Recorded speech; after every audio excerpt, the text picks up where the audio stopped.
In 1991, India came dangerously close to running out of foreign currency entirely. Today, it's one of the six largest economies on the planet.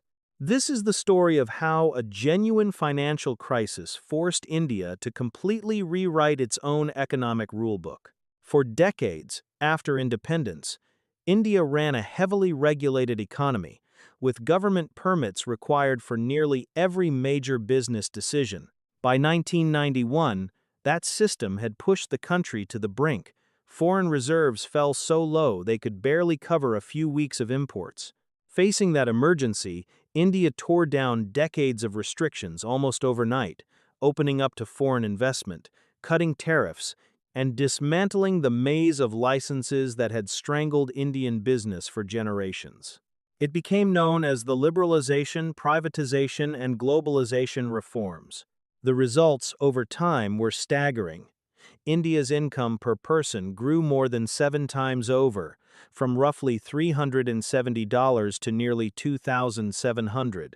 The economy has grown 6 to 7% a year for most of this century, and now ranks among the 5 or 6 largest in the world. Growth today leans heavily on services, especially IT and digital industries, alongside a fast-growing manufacturing push and rising domestic consumption.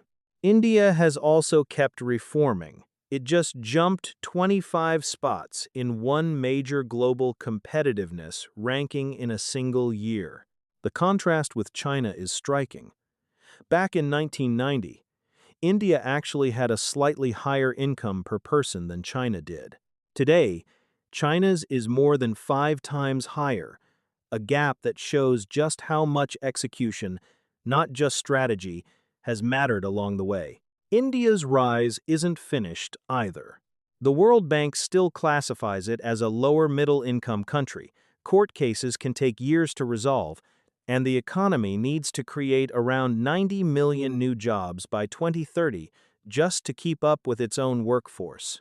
So here's where it stands. A country that once nearly ran out of money to pay its bills turned a genuine crisis into one of the great economic turnarounds in modern history. What do you think mattered most?